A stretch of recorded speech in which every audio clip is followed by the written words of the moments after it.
Right, okay, folks. It's podcast time once again. The nice and nasty rears his ugly head. This is episode 10, I think it is.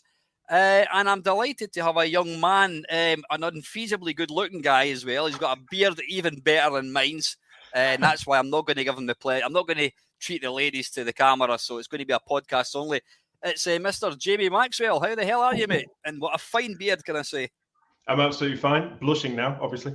No, it's an absolute pleasure to be on here. Thank you very much for bringing me on. I'm intrigued by what answers I'm about to give to the following questions. So, You better, yeah. Just a wee bit background. Sure. I don't think Jamie fully understood the point of this podcast, so you're going to have to think on your feet a wee bit. But you've kind of got half them anyway. So just a little bit of recap, Jamie. How did you? This is just me massaging my ego. How did you get to know about my channel? Well, it was at that point where you could see a sort of a crossroads in YouTube where gaming on YouTube was, as we know, it's the most popular thing that's viewed on YouTube now. But I found myself getting just very, very tired of a lot of the content I was seeing, and of course a lot of it naturally was states-based. Not that it was bad; it was really, really good, but there was a certain repetition there. And I remember stumbling upon yours. And I think I said in one of the Sunday live streams, I think I'd sort of sent a message just about just what a breath of fresh air it was, because there was no sort of how can I put it? There was no mask, or there was no sort of ulterior motive. It was very, very pure. It was very honest sort of material, and that was it. After that, I was just sort of glued, I guess. Well, that's very, very kind of you to say. I must be doing something right. Absolutely. I do tend to agree with you. I mean, the channels that I watch, regardless of whether it's about YouTube or whatever it is, it's usually, or to kind of put it on its flip side, if I watch a channel or a video and the guy is irritating, I think, no, where you go? And I just like, boom. And yeah, you know what? I always talk. I mean, I always, I'm not afraid to say any controversial things.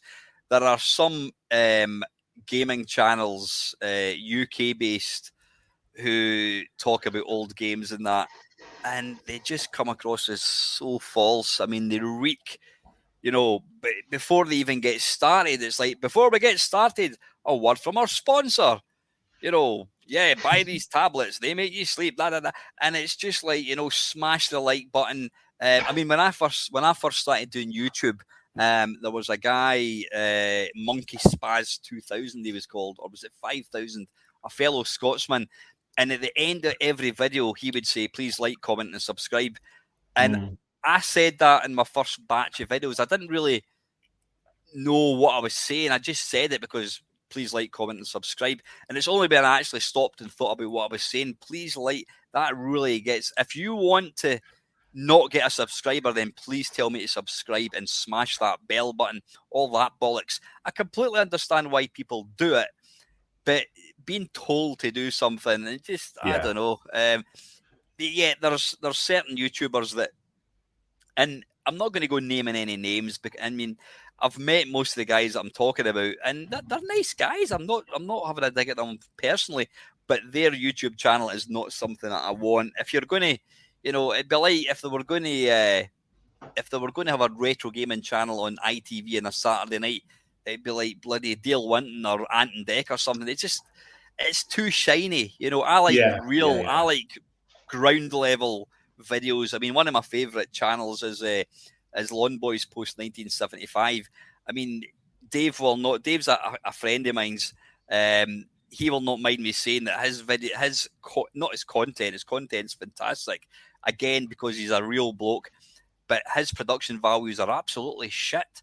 They're even worse than mine. I mean, he quite literally gets a camera. I mean, he doesn't mind me saying that, and trust me, that's praise indeed, saying it's even worse than mine's. But it doesn't matter. I'm not interested in fancy intros. In fact, when you see, I've watched some channels in the past, and they'll maybe have like they'll have maybe like 110 subscribers, and they've got this real CGI epic production intro, and then it cuts to the actual content. You went, oh, for God's sake, you know what I mean? If you just put more effort into your content, and don't worry about having these fades and swirling 3Ds with a channel and all this kind of bollocks. I mean, you know, I use what did I use? I mean, I use Excel and PowerPoint for doing some of my videos in the past. It's real basic stuff. And when I look at Market Perfect My Arse intro, it's absolutely shit. And I was going to change it, and I thought, no, you know, it's the same with the intro. The intro, in fact, the intro to my videos, the one that you see my face in that was Monkey Spaz 5000 that made it for me. I asked him, I said, don't suppose you would make me an intro? Yeah. So he made that intro for me 10 years ago. And sometimes I think, well, I should maybe update it because I'm obviously fatter and older looking than I am in the years like 10 years ago. And I'm thinking I should update it. But I thought, no, you know, if you were like Blue Peter, you're not going to go change the music. That would be stupid. The minute you hear Blue Peter, I know it's not a program anymore. But anyone under 20 years old, you don't know what I'm talking about, Google it, Blue Peter. It was a mainstream TV program for kids. And anyway, yeah, you know, people sound arrogant saying this, but people hear my intro music, they know it's a Mainmeister video. But no, it's more sort of function over form, though, isn't it? I mean, like you say, it's to sort of, and especially, I mean, you're saying there about like the visual titles, but it is the audio as well, you know, and that's what people sort of, they know what they're sort of, that's what they sort of gravitate towards. And you say there about the, you know, these sort of young YouTubers who got these weird, you know, highly polished intros and then the content shit. Well, it's, you know, they've clearly just been given After Effects for Christmas or something, and they've just you know, they've just doubled about with it. I mean, that's, you know, that's nothing bad. They're learning the craft or whatever, but yeah, definitely think about your content first, and then production, you know, secondary. And I again, I'm on my soapbox a wee bit, you know. For me, you know, if you're gonna make videos that you want people to watch, it's got to be something that people want to watch, and you've got to be passionate about it. You've got to have a genuine love for what you're talking about. And the fact that I've been recording Friday Waffles, I've done almost 500. You know, I've done almost 500 Friday Waffles, just talking about stuff. I think that's testament that not so much I know my stuff, but I'm passionate about what I talk about. And I get excited if somebody said to me, you know, I want you to stand up in front of 500 people and talk about video games. I could do it. You know, let's talk about Berserk or MAME or whatever. You need to be passionate about what you're going to talk about, and you need to be knowledgeable. And that's one thing that really kind of irks me a wee bit. There's a really good podcast called the Retro Hour podcast. I mean, I've met Dan Woods. Dan's a really nice guy. Yeah. But, and it's not directed at Dan. The other two lads, is it Ravi and I don't know the other guy? I'm sure they're nice guys, but they'll have a guest on. Like, just say, for example, Jeff Minter. They'll have Jeff Minter on, and he'll say, "Oh yeah, you know, when I coded Hoverbover," and they're like, "Do you know that game?" Nah. I'm like, how the fuck can you not know Hoverbover? You know, do a bit of research, man. Or somebody will say, you know, who, I don't know, Year Kung Fu. You know, who wrote that? Oh, was that Gremlin Graphics? I'm like, you know, the TISC, the young people nowadays. So yeah, you need to be passionate about it. You know, if you want to make money, yeah, play Call of Duty and Minecraft or Roblox, whatever. But if you want to have a channel, you know, the thing is, when you're not doing it for money, you're doing it because you enjoy it. You've got to enjoy what you're doing. If I was to say that, you know, if I decided I'm going to try and make decent money, I'm going to do reaction videos to Call of Duty. I'm not interested in that. And after 2 videos, folk will go, "This guy's no idea what he's talking about." But I do wonder if, I mean, you can kind of see it with some YouTubers, can't you? Where you see not so much a dip in quality, but it's almost like a change in character where you almost get the impression that it's like now that that's their job, some of that passion is gone, but they feel Yeah. compelled to carry on regardless, you know. But also as well, I do wonder, I mean, I do watch a lot of YouTube, but I do wonder whether there's like a bit of a sea change, you know, whether it's sort of reached a bit of a sort of a crossroads in terms of content. I can only speak for myself, of course, but one of the reasons why I've been a follower of your channel for so long is it's that I don't know. You're seeing this sort of the same kind of force. I think this is the key thing. You're seeing a lot of forced stuff, and I really do think that it sort of puts you off, puts the audience off. So anyway, yeah, that's my 2 pence anyway. Yeah, and that's why I know I'm kind of rambling a wee bit, but then that's what I do. That's what it's here for. You wouldn't want it any other way, and that's why I mean Play Blackpool, the event down in Blackpool, they had a YouTubers panel talk, and it's the same people. Yeah. Year in, year out, and all these things, and you know, there's. You touched upon this on Sunday, didn't you? Yeah. It's not Sunday, sorry, Monday. About it's the same faces. Now that's not any kind of necessary slight against them. You know, they've owned their craft and stuff. But of it's course. just like there are so many other people out there with interesting things to say on many other different, you know, interesting topics. Yeah. It must get a little bit tiring. I haven't been to one of them in years, you know, not completely that reason, but that's definitely been at the forefront. I remember a few years ago I saw a comment. Somebody was saying, "Oh, why don't they have talks at the Glasgow event?" And somebody said, "Oh, there's not really any Scottish retro gaming YouTubers." Clearly not looking hard enough, are they? And yet, who do they get to do all the bloody talks? Yeah. And, you know, again, I'm staring you in the face. Sour grapes a wee bit, but yeah, I don't know. I just think there are so many other channels out there. I mean, I mentioned your channel and a young man called Swifto. Swifto, he's probably got one of the most underrated channels ever. I know some people, it's not for everybody, but he puts out sporadic videos, and he's had more channels than Status Quo have had bloody comeback tours. But and he's got an absolutely minuscule number of subscribers. He might have like 12 or whatever, and his videos get like 5 views, whatever.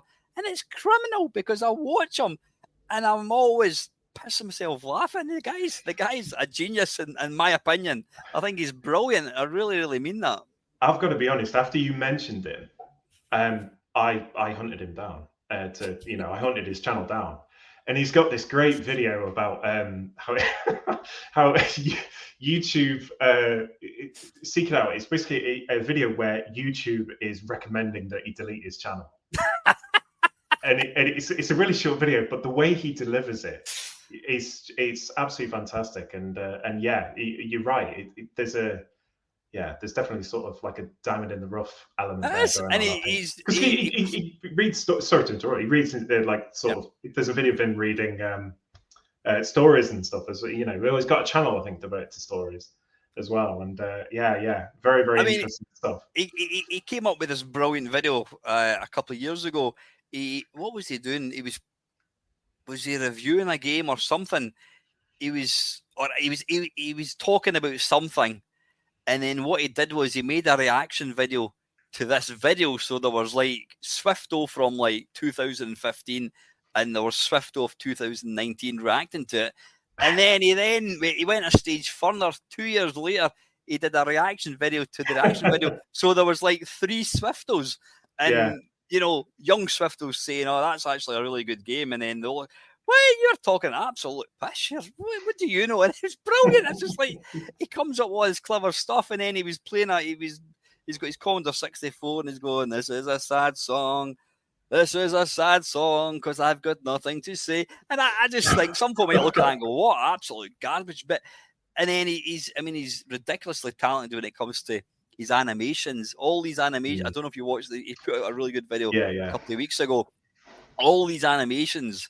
He does all that himself. I mean, he's stupidly talented, but I think he's actually he's got a career in comedy, But it saddens me when I see how few people actually are exposed to somebody like him, and then you get other people that I think that is absolute. There's a channel, and I'm not going to go naming any names. There's a channel who has an extremely large number of subscribers, and his videos are just diabolical. But he puts out about 10 videos a week. You'll have to tell me after. But if you look at the views, he gets tiny views. So subscribers is completely irrelevant. I don't even know why he mentioned that. But yeah, if success was based on views and subscribers, then Swifto, I can't actually believe so few people are aware of it. But that's the problem you've got when you're starting off. How do you get yourself out there? It's difficult. Well, that was it. I mean, I created a YouTube channel just for compiling like playlists of videos that I liked. I never had any intention on, sort of recording music, but it was a friend who actually works in the games industry, who showed me Mirror's Edge. I was still playing on like the earlier generation at the time, and she showed me Mirror's Edge, and I was just like absolutely floored by it. So just decided to, record a bit, but it wasn't with the intention of trying to get views. But then of course you noticed there was a couple of likes, and I was bowled over by that. Always am. It's like you get a couple of likes, you're just like, oh my god, someone gives a damn. This is insane. So when did you start your? Just explain to the listeners what your channel's about, then, Jamie. Well, it's been dormant for a hell of a long time. If there's anyone out there who listening who has been on there, they'll know this. It's certainly not for want of action. I've always wanted to go back to it, but I guess life does get in the way.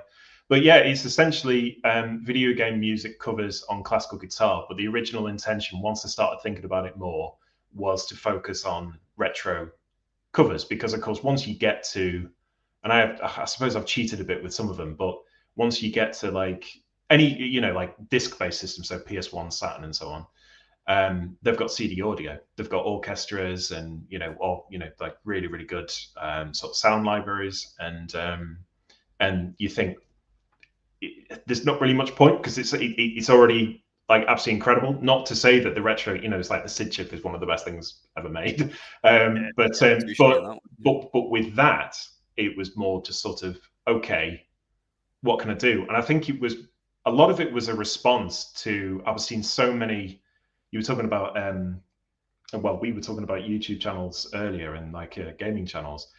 When it came to video game music covers, there were always heavy metal covers, always. Mm-hmm. It was always, and that's not to say that we're bad. There's some absolutely incredible stuff out there, far better than mine. But I just thought, hang on, what if I actually tried this on? I wasn't a heavy metal guitarist, so I thought, why not try it on classical guitar instead? And then something stuck. But I will say, I don't want this to sound like, I'm sort of trying to push the channel or anything. But I am basically a one-hit wonder. I am definitely like the Mike Flowers Pops, the Chesney, the Chesney Hawks, of YouTube covers, because I had one good video, and you've got to remember that the views on that video, the Last Ninja one, that's been around since, when was it? I think it was 2010 when I did that one.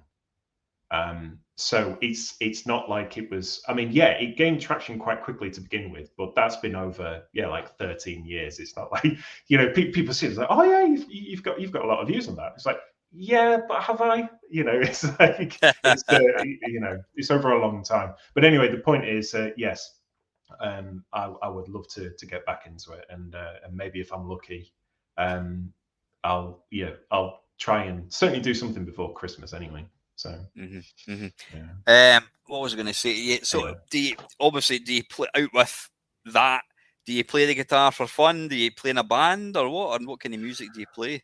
I have. I definitely play for fun. I shifted to piano actually because I was playing guitar for years and years, and I shifted to piano, and then I got to I was studying my grade 5, and then stopped because my piano teacher wanted to raise a family, so she stopped teaching. So I kind of naturally stopped there as well. I don't know why, but yeah, certainly with guitar, there's always, it's like you hear something on the radio or you hear a piece of music on YouTube or on the TV, and you think that sounds nice. I'm going to try and figure it out, and there is still that joy in just sort of, if you can learn a riff by ear, there's nothing quite like it. The thrill of doing that is absolutely incredible. It really is. So yeah. Yeah. So do you play in a band or anything? Have you ever? Oh, sorry. No, I don't. The last gig I did, if you want to call it that, was before I moved to Edinburgh. I think it was 2015. So yeah, pretty much 8 years ago. Yeah. You played a gig. Was that on your own? Yeah, and he was playing. Actually, he was playing piano as well. He was playing piano live for the first time, and I was bricking it. Absolutely bricking it. What the hell? Fair play. Where was that about then? What? It was only in a local pub. It wasn't grand or anything. But still, there was quite a few people there, and it was like an open mic session, but a sort of a more like formally organized one, if that makes sense. There's a lot of people who would, kind of go there every week, and they had their equipment, and then there's me rocking up with this, 20 kilo sort of keyboard and a stand, and they're like, what's this kid doing, but it went, it went down all right. But my God, I mean, I was half cut before I even started playing this. That's always a good start. Anyway. I had to be. I was that racked with nerves. So yeah. So, but no, I'm not in a band. Yeah. No. So how often do you play? Do you still play piano and guitar? I've just got back into piano actually after a long sort of hiatus. It was a conversation with someone who was saying about how they were grade 8 trumpet, and then they just gave it up. And it always annoyed me when I heard people say that. I appreciate that, life changes and stuff, and I respect that absolutely.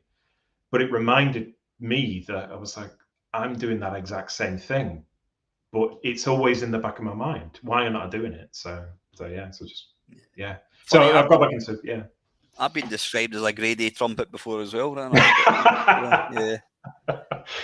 Oh dear. But yeah, get back into it. Yeah. Yeah, I'm stupidly jealous of guys like yourself. I mean, like probably most people from the sort of like the 80s. I don't mean 80-year-old, like from the 1980s. We've all bought that keyboard and we've all dabbled with it, and it's never going anywhere. I mean, I had the little Casio VL tone, which I actually bought one on eBay fairly recently, and then I had a guitar, and then I sold it, and then when would it be? About 5 years ago, I got pally with a guy that used to kind of know for school, and he's been playing guitar all his life. He absolutely rocks. He's a lead singer of a metal band, and he said, "Oh, you should get back into it." So he sold me his guitar, and he promised me he would teach me guitar. And to be fair, he keeps saying, "Look, anytime you want lessons," and I've just never. I went along to a guitar club for about 6 months, and I never got above shite. And then that was about, I don't know, 5-6 years ago, and I've never touched it since.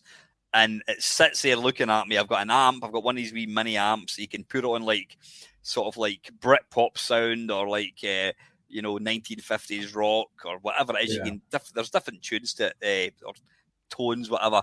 And you keep saying, "Have you picked that guitar up yet?" Nah. And I'm kind of kidding myself. I don't want to sell it because I think I do want to learn the guitar, but right now in my life, I've got multiple hobbies that I do, and I quite simply don't have any time for anything else. But I do realise that the more kind of physical things that I do, my martial arts and whatever, that could come crashing and burning to an end at any time. I'm not getting any younger. So I do think maybe hopefully that doesn't happen, but there may come a time where I've given up YouTube or whatever it is. I think, right, I've got time in my hands. I'm going to learn the guitar. So that's the plan. But I really wish I'd learned an instrument long before now. Well, I'm equally jealous of you with martial arts. I always wanted to learn martial art, but I was just too scared. I was not so much of getting in the ring, but just kind of being in that kind of arena, if so to speak. One of my best friends, he got to, what was it? Is it grade 3 black belt? I might be saying that wrong, but he got black belt, and then there's like a few steps up from that. Yeah. And in Taekwondo, and I tell you what, when we were at school, no one messed with him. just because word got around. They'd never seen him. No one had ever seen him. But because the knowledge was there, they were just like, no. And fortunately, I was his mate, so so I had a free pass. I'm quite a short bloke, I'm not tall. I think 5'7" or something. I think it's probably slightly under 5'7", but always round it up. Not tall. And to be fair, I've never ever had any problems in my life. People have never picked on me, whatever. I think just because I make, it's the old cliche, I make people laugh, whatever. And I'm not a bad person. But I'd never done martial arts at all, apart from doing judo for about 2 weeks back in, 1976 or something. And I was, as we kind of alluded to earlier on, I used to do long distance running, and for different health reasons, I was struggling with that. So about 2 years ago, I was virtually just sitting, doing nothing, getting fat, and I'm like, getting quite depressed, because I've always been somebody that's done some kind of sport, whether it's, I've played rugby, I've squash, running, all that kind of stuff. So I was just getting really pissed off and quite down in the dumps. And a mate of mine's who had just recently turned black belt in this particular martial art said, why don't you try Kuk Sul? And I went, what the hell is that? And he told me what it was. And I thought, why not? So I got myself a Nike t-shirt and a pair of sort of tracksuit bottoms, and I went along, and that was a year and a half ago. Yeah, just over a year and a half ago. It was May last year, I think it was. And I'm up to the dizzy heights of red belt, which doesn't sound like much, but as an old bloke doing something, I like being taken out of my comfort zone. I like, maybe don't like it at the time. You go, fuck, why did I agree to do this? But I like pushing myself, whether it's physical or challenging yourself mentally, even like when I agreed to do the panel talks at Blackpool, I was absolutely shitting bricks. I'm thinking, fucking hell, John Romero, and there's like 200 people watching. You're like, fuck. It didn't help when the first one I did with Sean Southern and Andrew Morris of Magnetic Fields, I had the questions written down, and somebody in their wisdom decided to turn the lights off, and I couldn't fucking read the question. Shit myself. But I love the martial arts. It's, I was always one of the, probably because of my lack of height, I was always one of the last people to get picked for football and all that kind of stuff. And not that I'm some kind of killer ninja, but I do think I could probably handle myself better than somebody who doesn't do it. I remember asking my Quangenum, it's not Sensei, it's Quangenum in Kuk Sul. I says, if you're in a pub and somebody starts to pick a fight, what would you do? He goes, I would just run away. So that's the best. He says, he says, martial arts, it's about giving you respect. It's, teaching you things. It's not about going and getting in a fight. Yeah. He says, he says if you're confronted, he says, just throw a straight punch. He says, because 9 guys out of 10 would go for the big haymaker, and by the time they do that, you've already hit them and they're on the ground. So he says, but nah, just run away. He says, it's, there's, if you want to go around beating people up, then you do things like, is it Muay Thai or something? Muay Thai. And but you know what, the people that go to Kuk Sul, there's kids 5 years old, and I think I'm the third oldest.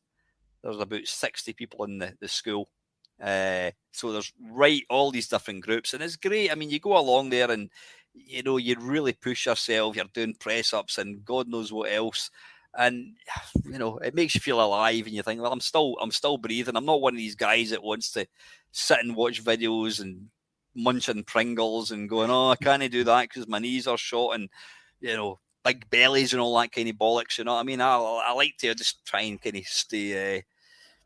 I like to kind of keep pushing myself, and just very quickly before we kind of get to the meat and bones of the meat and veg, I should say, of the podcast. I've, like a lot of guys, I've always fancied myself as a stand-up comedian. I think, well, Billy Connolly can do it, and when I'm out and about, I'll see something, I'll think that's actually quite funny, and I'll maybe say to my girlfriend, "Oh, I saw somebody coming out of Starbucks," and she'll start laughing. She'll go, "Oh, you should do stand-up." And then she kept saying it, and I thought, I didn't mind that. So she gave me I've got a dictaphone thing. So when I've been out and about, if I see something, an observation, I'll just go, oh, traffic lights, and I just say traffic, and then I think, right, I'll remember. I'll try and come up with some kind of material. So she's been threatening to get me a stand-up course. You can do a stand-up course, and I think at the end of it, it's like 2 days. And then at the end of it, you get to do, like, they don't force you, but you get to do like a 10-minute routine. And just very quickly, I'll finish off. I've got a mate. He has just started up, well, 5 years ago. Him and one of his friends, they've started up a startup company, and I think they were voted the #1 Microsoft partner of like last year. They're potentially going to be fucking massive. It's about like customer friction. When you go to the supermarket, why do you go to Asda and you don't go to Morrison's, or you'll walk past Aldi's and go to Lidl? Why do you do that? It's all about identity. Well, the reason that Jamie goes to Lidl, not Aldi's, is because, and that what kind of started his company up was, he said he went to get messages, and he went to get a trolley, and it was asking for £1, and he went, I've not got £1 on me. So he went to the next shop, and he says, there you go. Because of that £1, he says, they've lost a customer. So where am I going with this? Yeah, anyway, this guy, he's written multiple books. He'll stand up when, in his previous job, he's always been involved in retail. He would stand up in front of 1,000 people and lecture. And he says, it doesn't bother me. He's completely at one with lecturing.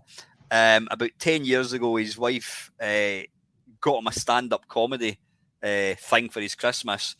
So he went along to this thing for a couple of days, and then he had to do like a 10-minute routine. And he says he has never been as terrified in all his life, having to stand up in front of 50 people and make them laugh. And unfortunately, he was telling jokes, but then there was I think it was about doing a large jobby. I think that was the sort of the theme of the kind of routine.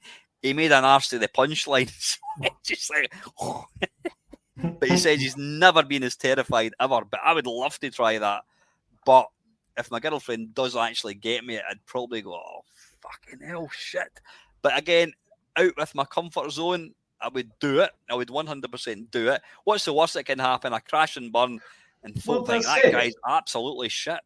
That's it. I mean, there was an interview with Jimmy Carr. Now, Jimmy Carr might not be everyone's bag, and I sort of dip in and out. But he did this interview where he said, "Look, if you're thinking about doing it, just find like like an open mic spot where you're allowed to do just 5 minutes.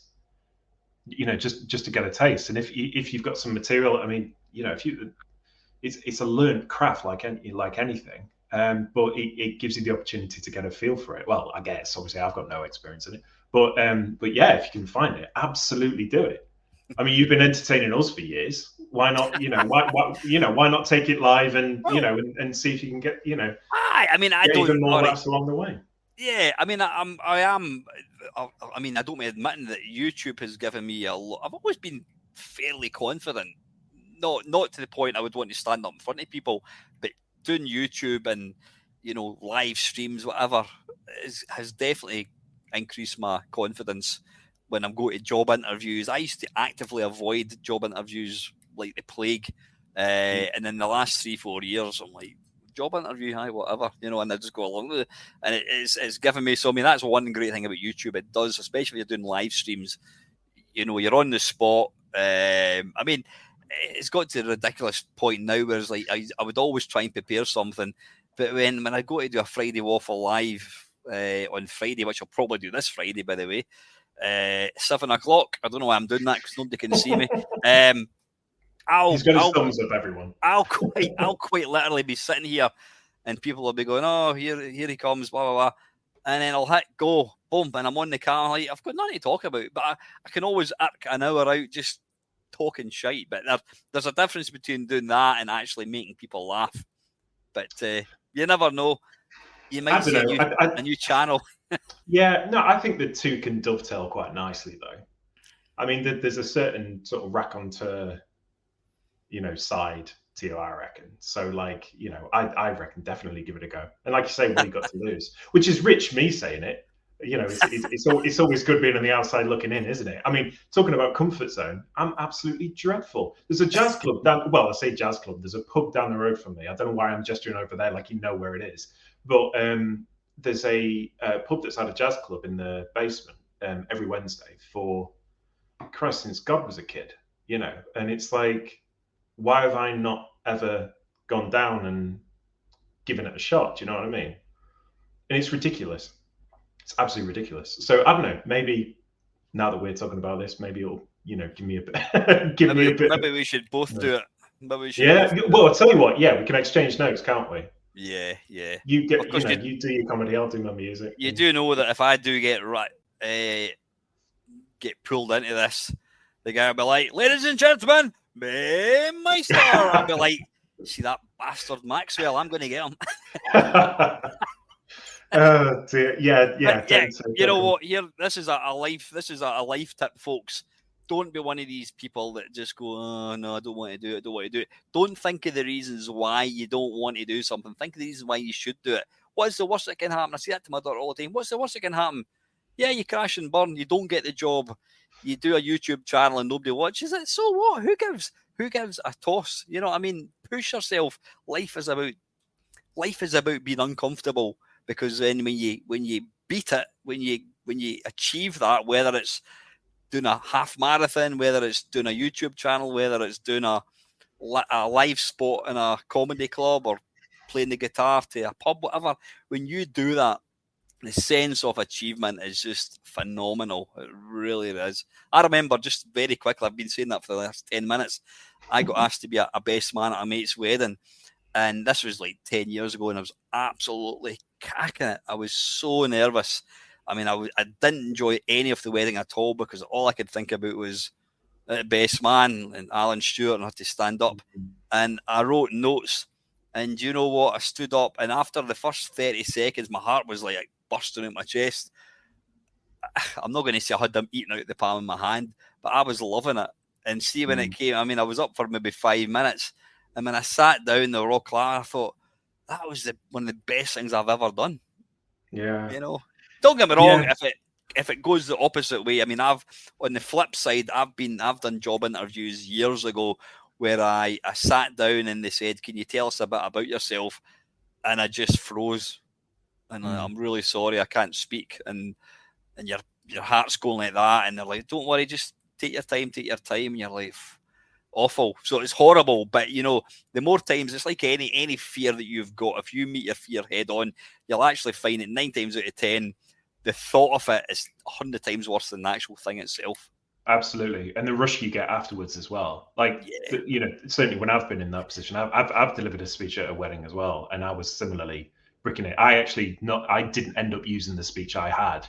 I looked across and could see, I saw this like sea of grey hair, and I was like, okay, a lot of these jokes are not going to fly. So I just popped the speech back in my pocket. But there was one key line that I was always, that was like the killer line, I guess. It was like a bit of an emotional thing, but I decided to just try and improvise, but using that line as the core, and then just kind of build around that. And in hindsight, I think it actually worked a hell of a lot better than what I'd written, and the rush afterwards was just amazing. So yeah, it was just, I mean, no one certainly needs to take any advice from me. I mean, Christ, but yeah, it absolutely, yeah. It's just a reminder that those moments are absolutely worth going out for. Yeah. And it's. I mean, I'm daft. I don't. If you think I'm being big-headed, I don't mind admitting that I'm like what I've achieved through YouTube. I'm daft proud. I mean, last year I was sat John Romero sitting next to me, and I'm interviewing John Romero in front of 200 people. Couldn't even. That is incredible. People couldn't get into the room because it was jam-packed. And I'm sitting talking to him, asking him the questions that I'd come up with, and I thought, how the hell did my channel go from like 2 views to I'm sitting, and I'm really grateful to like the guys that gave me that opportunity. But I'd like to think that I've done an all right job. So I'm just a regular bloke with a job and my daughter, etc. I've not got any training. You can do things. If you want to do something, just go for it. Absolutely go for it. I think the key thing here as well is like, it's what's big for you. It's not what's big in terms of what your peers think and, things like that. Yep. It's what's big for you. Like, something can be an absolutely huge deal to you, but can be small beer to someone else. Forget that. I was absolutely overjoyed with little things on YouTube, and just like those, little moments here and there where it's, you just managed to exceed, and incredible stuff. Really is. Yeah, and it's coming on. I mean, I don't know if you've come on my channel, you're talking, and things like that. It's we're talking about my mate Del Boy. He was a consumer of my stuff. And then I invited him onto the channel, and he was like a bag of nerves. And now he's got his own channel, and that's great. I'll be honest, I'm a bit of a bag of nerves, to be honest, because obviously I've been watching your channel for that long, and now I'm actually talking to you. It is still quite, it is freaky. It really is. Yeah. It's a bit weird because obviously you're looking at me. I mean, you're thinking, am I just watching the recording of this guy? This is the guy that was exactly what I was thinking. Talking pish. Well, not talking pish, but that was exactly what I was thinking. I was like, hang on a minute. Am I just like shouting at a screen thinking that I'm watching a, like Sunday night live stream or something? but it's by some weird coincidence, I'm getting responses, yeah. No, brilliant. Right, listen, we better, we're almost getting to the point of making this a two-parter. Let's get to the, as I say, the meat and veg of this. As you know, folks, I asked my guests they're told that all video games are going to be banned. They're all going to be destroyed, apart from 3. And I asked my guests to pick what 3 games would they keep. Now, it can be anything. It could be an online game. Forget the fact that there's other people playing it. It can be an online game. It can be an arcade game. It can be a DS Lite game. It can be any game at all. Wi-Fi, electricity isn't a problem. And on the flip side of that, you need to pick your nasty 3 games. These are 3 games that it might be you just think they're absolutely god-awful, diabolically programmed games.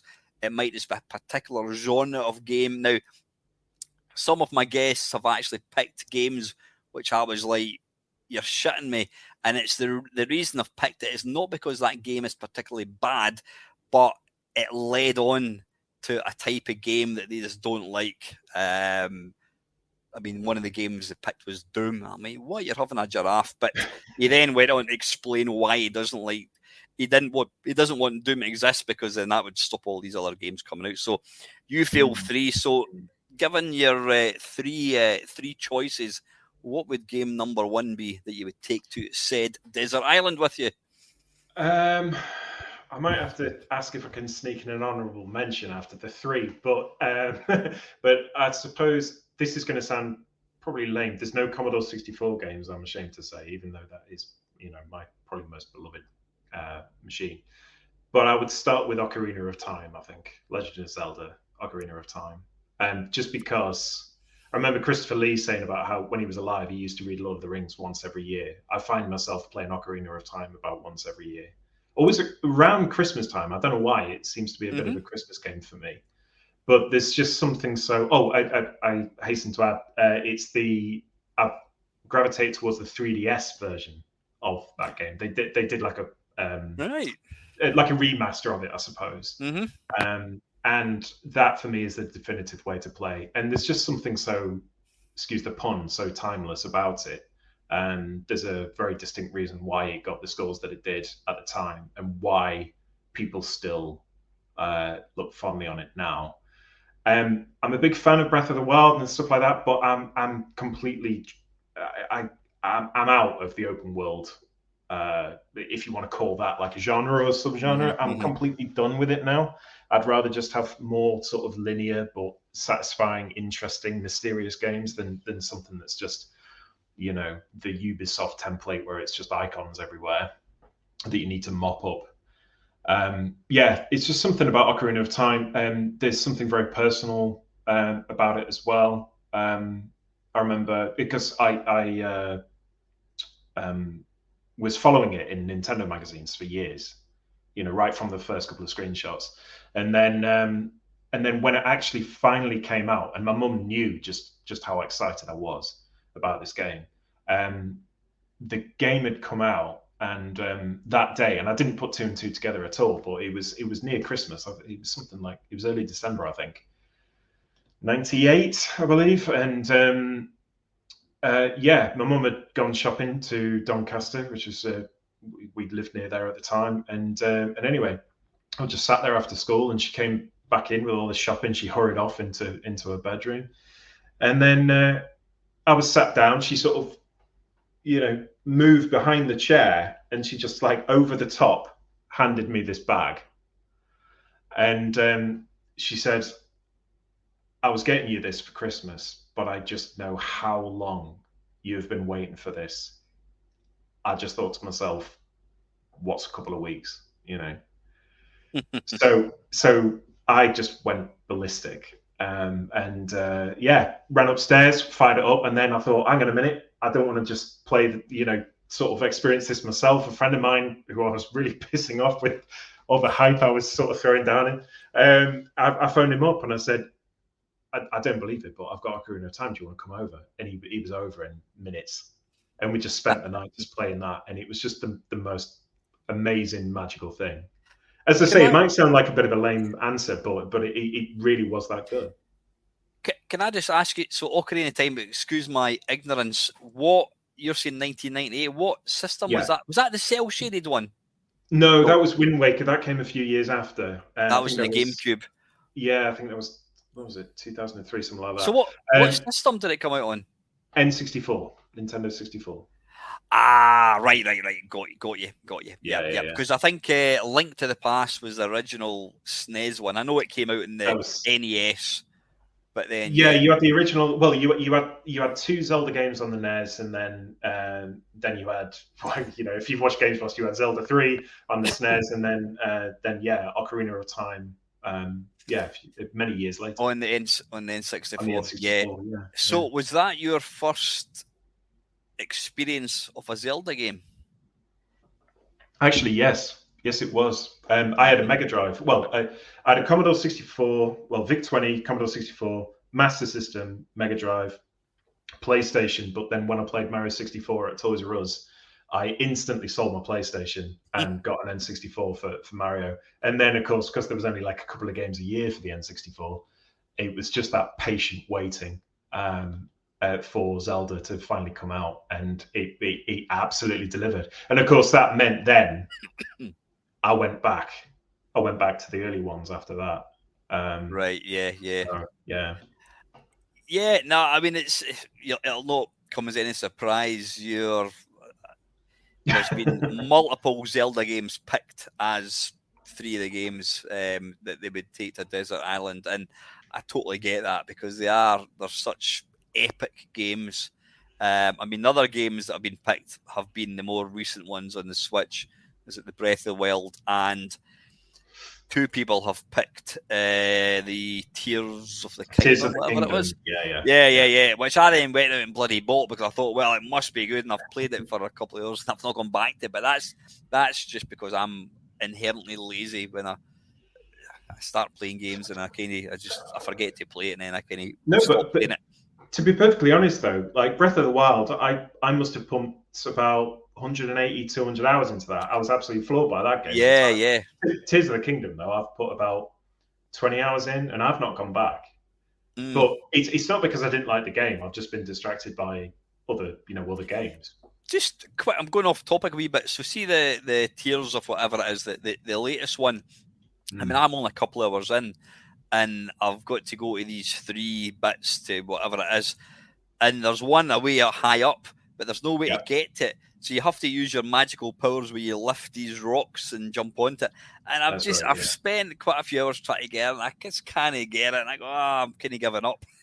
It is a bit of a slog, I must admit, in my experience. And there's a snowy region. I can't get on that. Leading to that final bit. If I remember right, I might be wrong.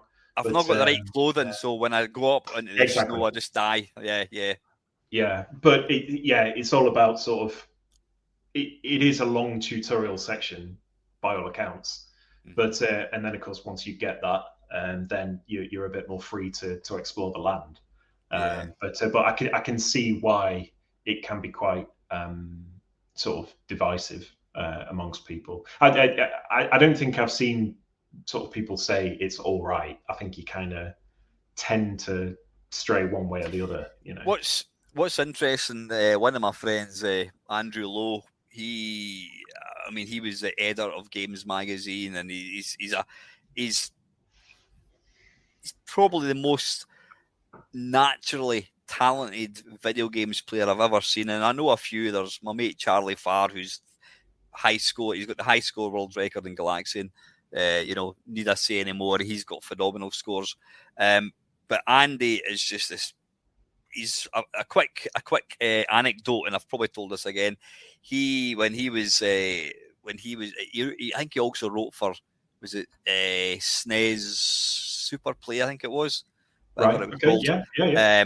And they brought out, when the Dreamcast came out, the Virtua Tennis got released. So Sega Power, or whatever it's called, invited. They were having a kind of a release party thing. So they invited all these other kind of journos across to wherever it was in London, and Andy turned up, and they were playing this Virtua Tennis, and all the Sega guys were just pumping everybody at Sega at this tennis game, and it was like winner stays on, whatever it was.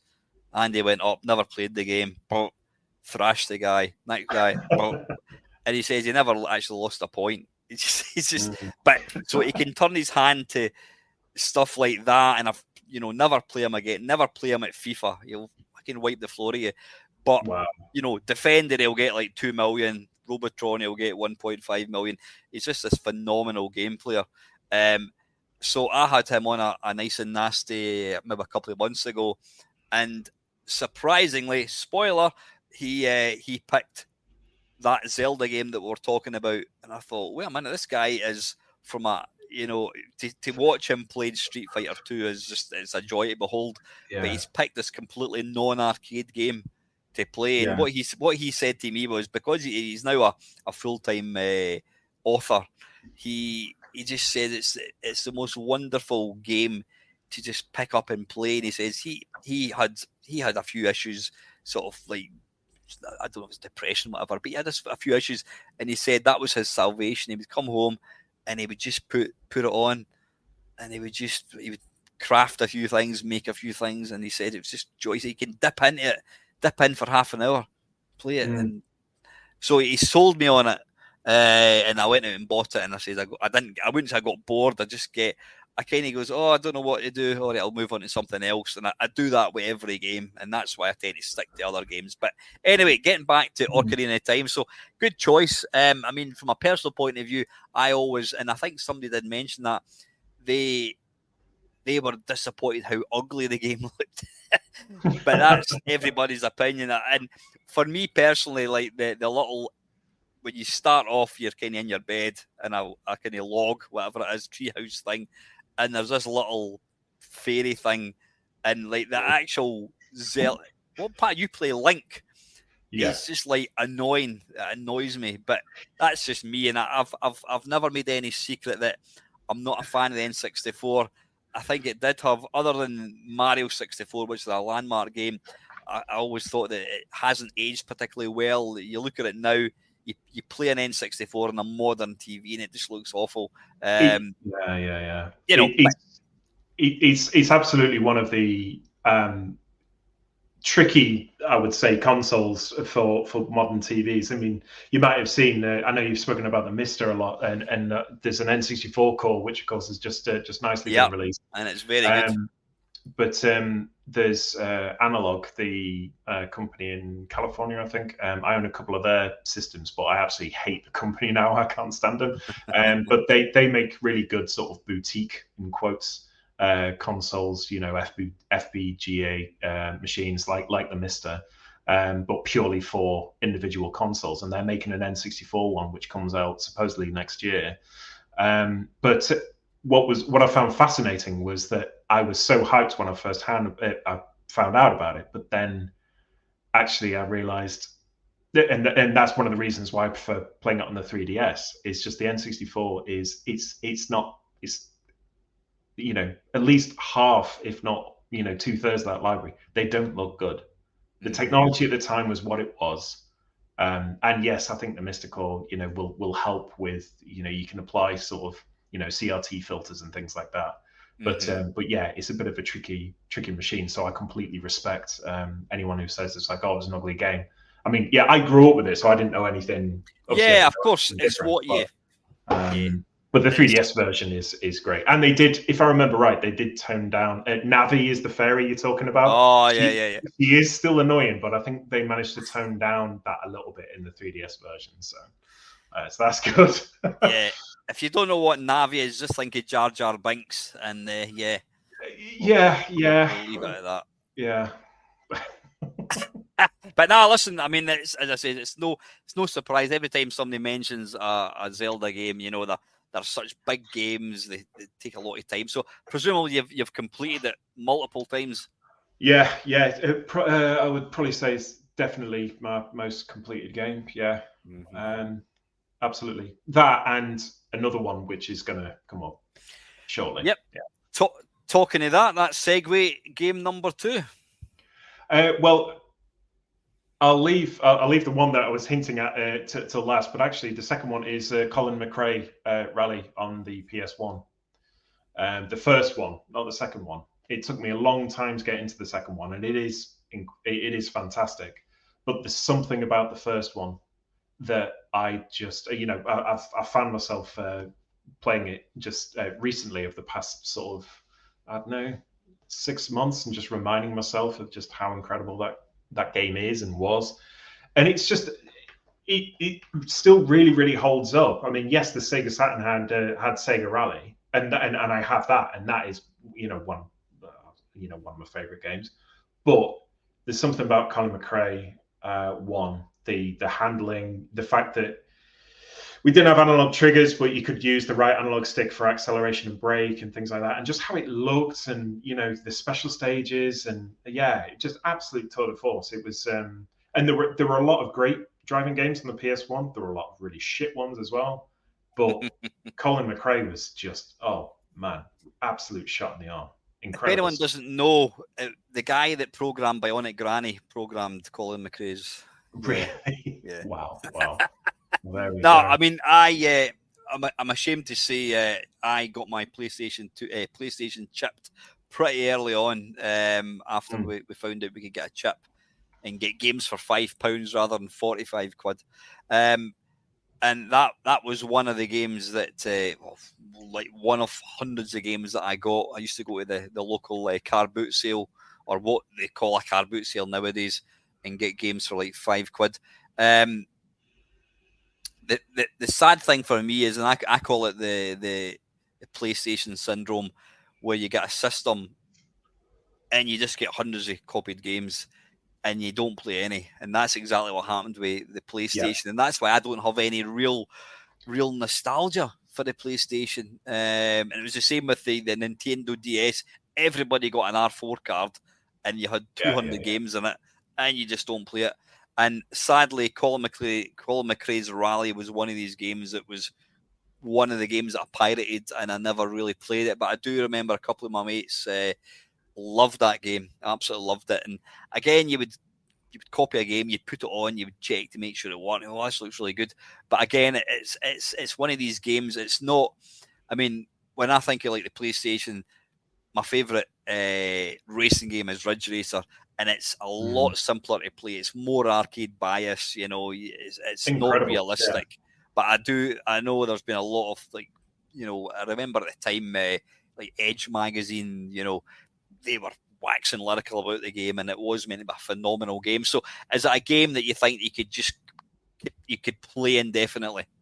Absolutely, and I think with Ridge Racer. I mean, Ridge Racer was practically, for the time, it was arcade perfect. I remember going to a friend's before I had my PS1 and playing on Ridge Racer, and it was absolutely floored me. But yeah, there's of course Ridge Racer. There's only one track. There's variations, but it's one track. Colin McRae, yeah, really well sort of fully formed, you know, career mode. You can just do single stages and things like that. And there's some really good cheats in there as well. You know, remember them. There's some really, really good cheats, including one, weirdly, where if you type in your name as Silky Smooth, it doubles the frame rate. It doubles the frame rate to a nigh on 60 FPS.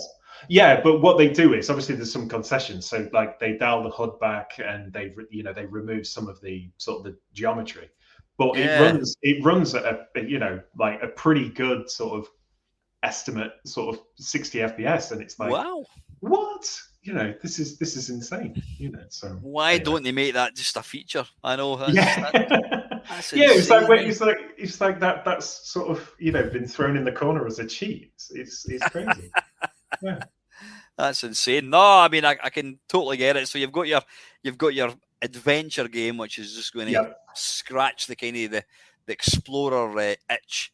Then you've got your racing game that's just going to keep giving. You can always keep wanting to beat your time. And there's another little anecdote, and it was something that I read online, and whatever it was. There was a guy. It was Project Gotham on the original Xbox, and this guy, he used to play it. He used to play it with his dad, and then his dad passed away. And then he says he found he dug his Xbox out the loft, and he brought it down, and he put Ridge Racer on, or not Ridge Racer, bloody Project Gotham racing on, and here was his dad's ghost. His dad's ghost had the fastest time, and he said that he took a lot of sort of comfort out of racing against his dad. His dad was alive. He was playing this game, and as far as he was concerned, his dad was actually racing because it was his dad's recording. He said he always had to make sure that he never beat him because it would erase his dad's ghost image, which I thought was a lovely story. I know this sounds a bit corny, but the hairs on my arms are actually standing up a little bit, because that not only is that an incredibly lovely thing, but I think that just shows how amazing games can be as well. With that, I remember watching. I'm quite into golf games, as boring as that sounds, but I remember watching a video of a guy who was playing this really early golf game on the PS2, and he was doing some commentary over it, and he was talking about how he used to play it with his dad, and his dad wasn't there. But I think I might be remembering this wrong, but I think there was, like on his memory card, I think you could maybe save like, you know, your best shots or something like that and play against them. And I think that is just incredible. I mean, going back to Ocarina of Time, I mean, of course there's nostalgia involved, but there's very specific nostalgia of a very specific time and place. You know, I just got my first girlfriend at that time when I got Ocarina of Time as well, like pretty much the week before or something. So yeah. So it's like, so I've got this absolutely incredible game that I've been waiting years for, and then all of a sudden I was somehow going out with what, you know, like this absolutely incredible, you know, woman, and then it was just like, what the hell's going on? It's like some, you know, weird kind of jigsaw like coming together. It was amazing. But yeah, they absolutely lovely story with that. And yeah, I wouldn't want to beat that ghost. I'd be following behind every step of the way. Just because, Brilliant. Brilliant. I think you're actually the first person to come up with a racing game so far, actually, which is. Well, I wasn't going to actually. I was going to say something else, but I will say, because I know that obviously there's a lot of sort of 8-bits on this channel. I think if it was the Commodore 64, I'd go with Buggy Boy. Just so you know, if I was going to have a C64 racing game, it'd absolutely be Buggy Boy. Stop trying to crawl back again, you. Yeah.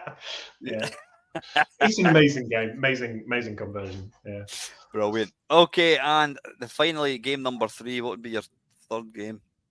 Game number 3 is a bit of a more sort of downbeat one, but it just has that special place in my heart. It's got to be Silent Hill 2. It just has to be.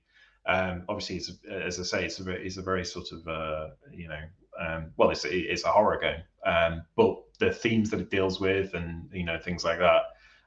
It was the first game to make me feel physically ill when I finished it. And yeah. I know that sounds a bit strange, but like there's a, well, I'm not going to do the spoiler. There's a remake coming out at some point for the PS5 and PC, but there's some things that happen in the game towards the end, and a certain thing that you come across, and everything's kind of been leading up to it, and then you finally see it, and of course this was kind of just as the internet wasn't what it was today, and there were no spoilers, and so when I actually got to those bits, I was just like, I'd never played a game like that. I'd played Resident Evil and and Resident Evil 2 and things, but they were kind of, they were Dawn of the Dead kind of, sort of you shooting zombies and stuff.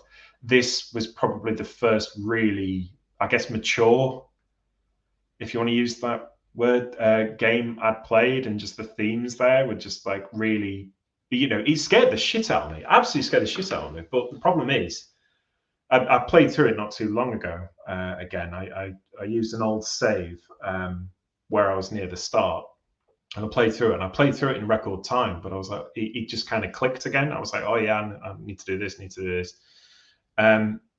but the music, the atmosphere,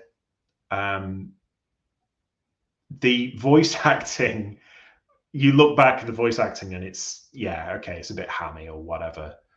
But again, at that time, it was quite incredible. I mean, this was the time when you had like Metal Gear Solid 2 as well. Konami was still very much a big company. And it was just an incredible game, and it just stuck with me. It just stuck with me. Like, and as I say, it actually made me feel a bit ill when I finished it. And in a good way, I guess you could say. It's a bit of a weird thing to say, but it just proved that, a game that can do that to you, that's nothing short of insane. It's nothing short of incredible. Yeah. So yeah, I think that's my third game. Yeah. Sorry, that was the PlayStation 2, by the way. Yeah. Right. So did Silent Hill 2 not come out for the PlayStation, the original PlayStation? No, you did have the original Silent Hill that came out in 1999, I think. Yeah, that was PS1. Yeah, that was great. But yeah, but Silent Hill 2 is not connected to the first one. It's its own. Well, there's a little bits, but it's its own unique story, and there's no sequel to that one. It's that story, and of course, being a Twin Peaks fan as well, now in later life. It's just seeing the influences from Twin Peaks, Stephen King. It's incredible stuff. Yeah, and you would obviously. So is it part nostalgia, but it's like I'm quite a unique animal. I'll watch a film. There's films that I've watched over and over and over and over again, and people over the years have said to me, "Why would you want to watch that again?" I says, because I know that I enjoy it, and I enjoy the enjoyment that I get from it. I know when I put this film on, I mean, I make no bones about it, my favourite film is Planes, Trains and Automobiles. It just makes me bloody happy. I've seen me sitting there, I think I'll watch the latest Marvel thing, and in 10 minutes I'm like, this is shit. Planes, Trains and Automobiles. And just every time I watch it, I love it. And that goes for, I mean, Resident Evil 4 I've completed more times than I care to remember. It's a phenomenal roller coaster of a ride. It just drags you in, and it's terrifying, and the actual scenes and the scenarios and the landscapes and the worlds and the sounds, and it's just a brilliant game. And so, do you kind of almost equate it to like that film that you love watching over and over again? You know what's going to happen. There's nothing surprising about it. But could you see yourself playing that game maybe once a month when you're on that desert island?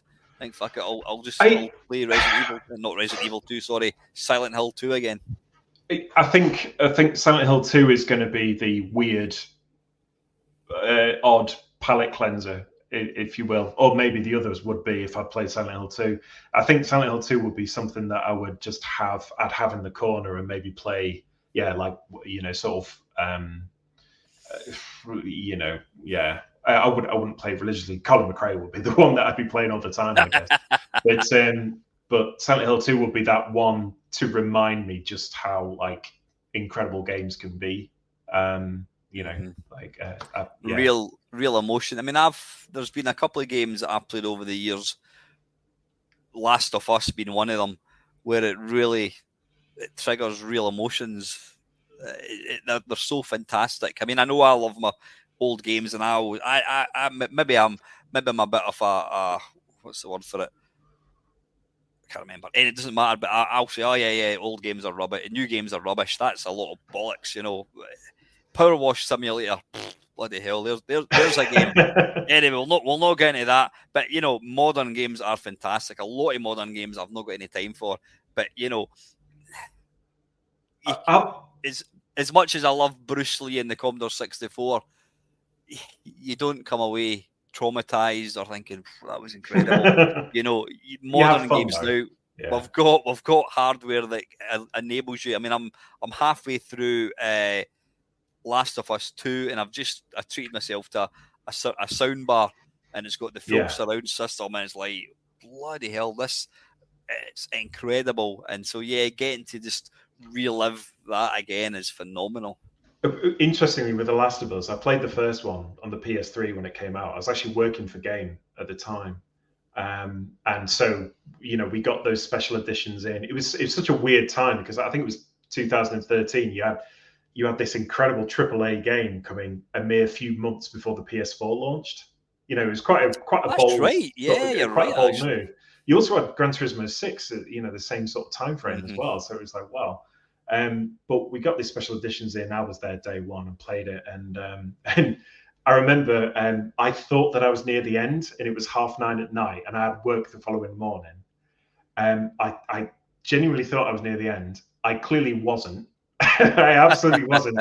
It was 4:30 in the morning when I actually got there, but I could not stop. But weirdly, Last of Us 2, there was the whole YouTube controversy with Last of Us 2 and all that. Like, I'm not into all that stuff, but there was something about the first one. Like, I was quite happy to leave it there. Like, I think maybe at some point I'll play Last of Us 2, but I was quite happy to sort of leave that that experience, that story. I was quite happy to leave that there for some weird reason. I didn't feel any kind of impulse to try the sequel. Maybe I was bombarded with media and things like that. That maybe I don't know. What I would say, I'll play at some point. Yeah. Do you own Last of Us 2?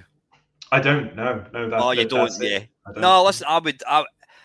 What I will say is, if you want, and this is, I mean, you can ignore me because I'm not a person to recommend modern games, considering how few I play. But it takes a really special game to grip me. And when I first started playing Last of Us 2, I'm not really feeling it. I'm just not feeling it. Oh, where's Joel? No, he's not. Oh, whatever.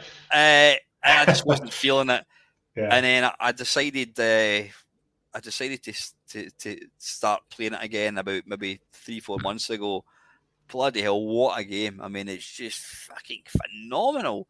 The thing is, I'm now getting to stage, I just want the game to end because I've got Resident Evil, I've got the remake of Resident Evil 4, funnily enough. That is incredible.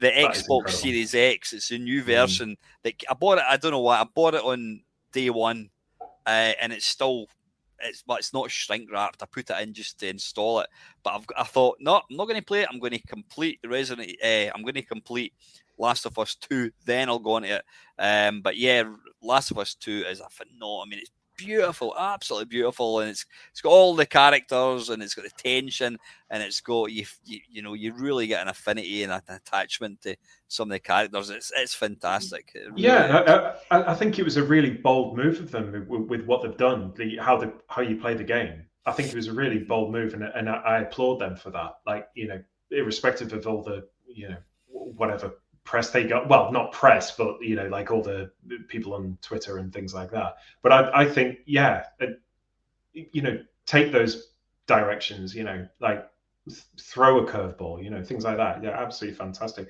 But I will say just quickly, weirdly enough, like, I mean, the games that I'm saying are a bit more modern, I would say. But I do find myself, you know, now that I'm 40, I do find myself sort of, I think I've hit a bit of a peak with modern gaming. Like, I've been saying to a few friends, I do feel like the Series X, I've got a Series X as well. And I do feel like I'm kind of getting to a point where, yes, there's still incredible games coming out, and there's the odd incredible AAA game coming out. But by and large, you know, with the Series X, I find myself putting all 360 games in there, which is, you know, which is a nice thing to have, but it's not really the point of the console, is it? So yeah, that's why I am getting back into more, you know, it's like Mega Drive and C64. Anyway. Yeah. So that's your three top games. You've got Ocarina of Time, Zelda Ocarina of Time, you've got Colin McRae's Rally, and you've got Silent Hill 2. You can't really get a much different game from Zelda to Silent Hill. I mean, what the game you're obviously waiting for is Silent Zelda. There you go. That would be a Wow. game and a half. Yeah, that'd be one hell of a crossover. Can you imagine that? Bloody hell! Yeah, Link going into a foggy town, Fantastic. Yeah. Great, no, great. Zelda playing a bad guy. Yeah. I can see what you've done there. You've got 3 games, each will scratch its own respective itch. But it's not all jelly and ice cream. Yeah. Sadly, you're going to have to pick 3 games that, for whatever reason, you just think they're a bag of shite. They annoy you. They inspire the genre that you just don't like. It's got a certain game mechanic, you know, or just, I mean, one of the, I don't want to, well, I'm not going to spoil it, but one of my guests picked a game, and he paid 40 quid for it, and he completed it within about an hour, and he went, fucking, you know, never go back to it. So yeah, game number 1. What game would you send to the pits of hell? It would be Altered Beast on the Master System. Right. I thought you were going to say Mega Drive. We're all familiar with Mega Drive. I mean, you know, Altered Beast is Altered Beast is Altered Beast, but yeah, you know, not all ports are created equal. And I mean, yeah, I know it was put to the C64, and I played that part of the shit as well. But it was, as I say, I had a Master System before I got a Mega Drive, and there was this sort of, like, once I got confused watching an episode of Games Master because there was a tip for Sonic 1, and I instantly thought that it was the Master System. And then it showed this footage of the Mega Drive one, but I wasn't really aware of the Mega Drive, and I was like, this game looks a bit different.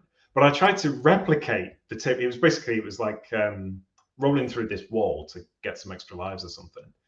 And I was trying to, in my mind, approximate sort of where that was in the level. And it's a completely different game. And I was trying to roll through it. I'm just like, you know, in hindsight, I was like, you're an absolute idiot. But no, Altered Beast. The Master System had some really good, for the time, like arcade ports. Obviously, Shinobi, definitely. But Altered Beast, you know, you get this kind of, you sold a promise, right? That's the business sort of lingo that they give you. And Altered Beast was just a flickery, jerky, godforsaken hellhole of a game. Like, it was just and clearly. What about the bad parts? The bad bits, well, no, it was just unresponsive, jerky as hell. It was pretty much, like a slideshow being shown by a drunk ant or something. It was like it was slightly quicker than a slideshow, but not much better. And it was just absolutely appalling. The use of color was all right. It looks okay. It looks all right. But how it plays, it's just, oh God, and like I'd just come off the back of like really, sort of faster games, and it was just absolute dog shit. So Absolute dog shit. it wasn't a game that was how much was a Master System game back in whenever it was? Round about £29.99 for the £30, which is a yeah. chunky money. No, I mean there was some that were maybe a bit less, but I think if I remember right, that was probably the kind of the average sort of title for a new release, especially if it was the Sega published one. And I'm assuming that we as we all probably know, unless you're one of the Retro Hour presenters, you wouldn't know that. The Sega Mega Drive came bundled with said game. It did originally, yeah, and it gets a lot of criticism. It's better than the Master System one. You've got to give it that. Well, it's better than the arcade one, actually. I would say. Yeah, I never owned a Mega Drive until recently, 10 years ago, 20 years ago, whatever. I never, my mum and dad, I had to buy my own stuff. The Master System completely passed me by, obviously through the powers of emulation and whatever. The Master System is just like the poor man's Mega Drive. You look at a game, and I mean, don't get me wrong, there's some games like Alien Syndrome and what have you. They're great in the Master System.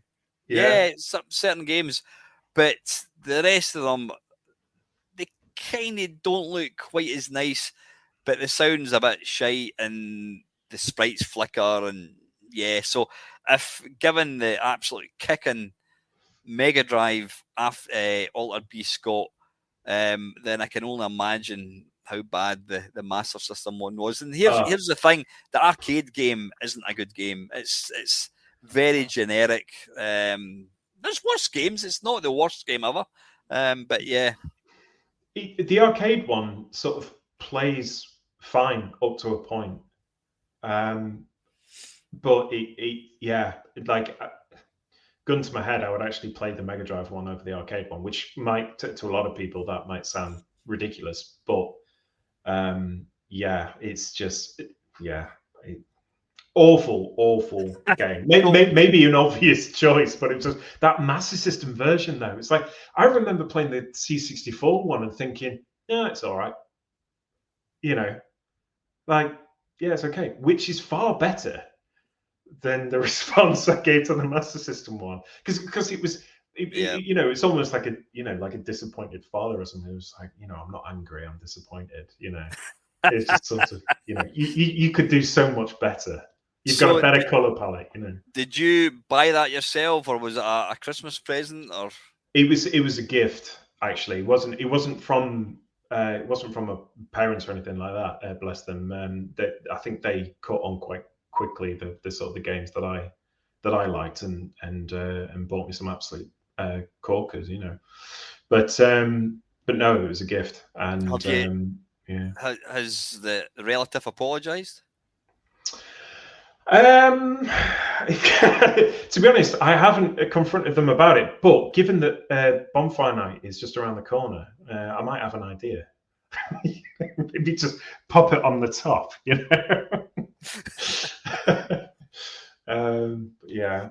just an absolutely awful game. Yeah. To be fair to said relative, I mean, I'm quite sure the I'm not even sure it was a relative. It might have been a friend. Ex-friend, I'm hoping. Anyway. Yeah, it was that friends get that, mate. Who needs enemies, honestly. Yeah. But I mean, in defence, if you looked at the screenshots, it probably looked all right. But yeah, they did. To give it its due, it does look all right. I think what they did graphically, it looks fine, but it just runs like absolute dross. It's terrible. Yeah. So did you actually did you stop playing it after 10 minutes, or did you persevere and think this is shite? Well, you got to remember, because when you're younger and you don't have your own money, or your own money is severely limited, it's Persevere. Yeah. you sort of you've got like a couple of games, or a handful if you're really lucky, of games a year. So so to get that, it's basically birthdays, Christmas, isn't it? So yeah, to get that, and obviously it's no disrespect to whoever it was who gave it to me. I'm sure it was delivered with, the warmest regards. But it Call was them out, just... Jamie. Call them out. They're a bastard. No, I honestly, I'm really struggling to remember. All I know is I still have it for some reason. In fact, I think it's just down there somewhere. Don't. But yeah, Don't. staring at me. But yeah, absolutely dreadful. So yeah, next time you see them, it's like, did you really hate me that much? Is that what I meant to you? Yeah. Anyway, moving swiftly on. Game number 2. So game number 2 is a tricky one, because it's a game that I really wanted to love.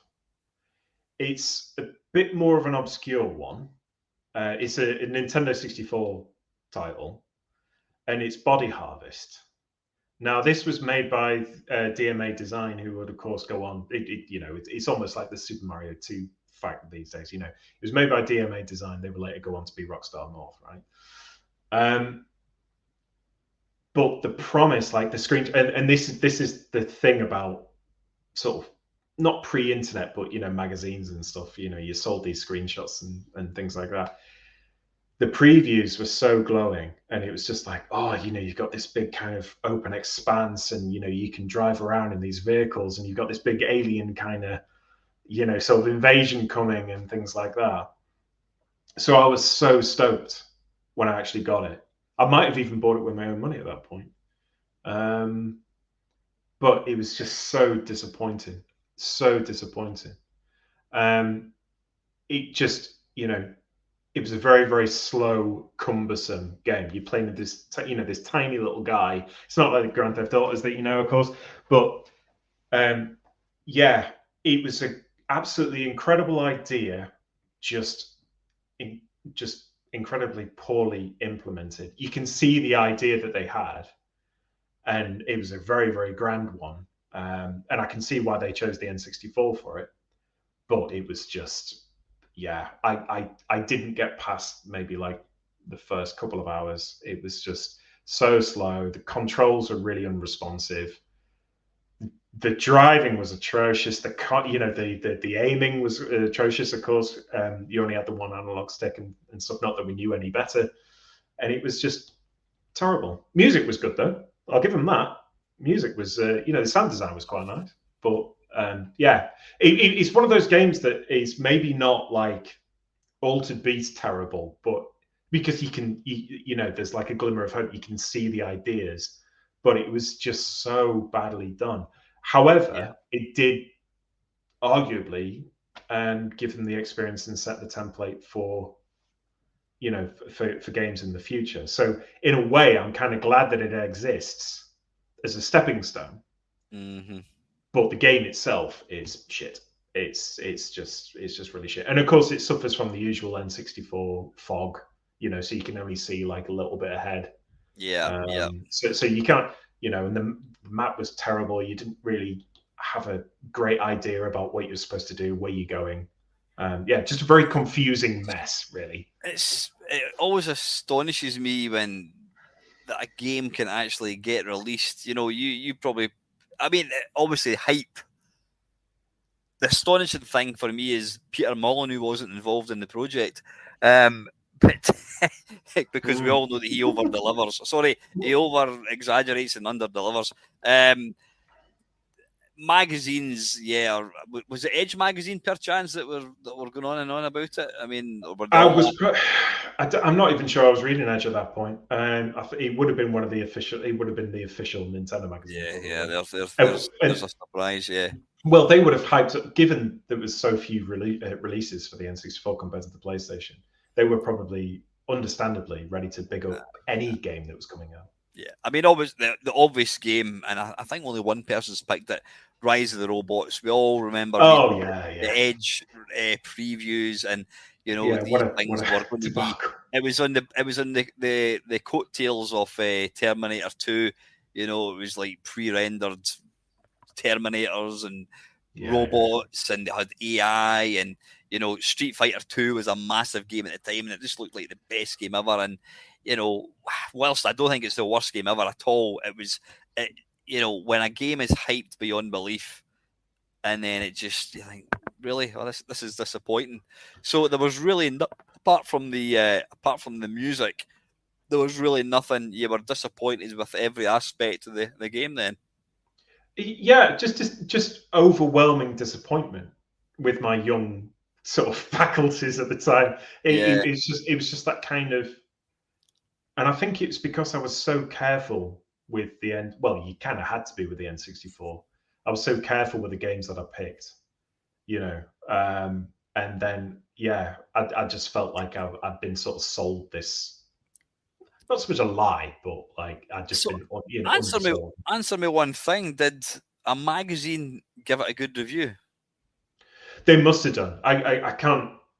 I can't sort of remember. I want to say that yes, obviously. I wouldn't really have bought it otherwise.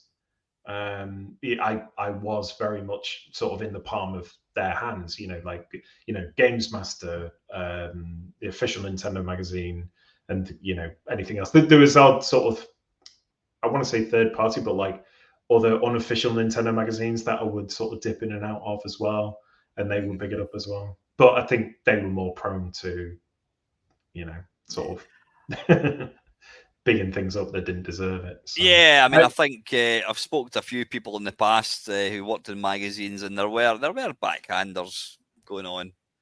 Inviting all the reviewers out to nights in the pub and all that kind of stuff. And yeah, I I have will, to say I can't actually. I know the name, but I said I had a C64. I had my N64 for a very short space of time. I mean, I bought it. I got Mario 64, which was great. I got Mario Kart. I got Turok, which again was hyped beyond belief, and it was pretty shit.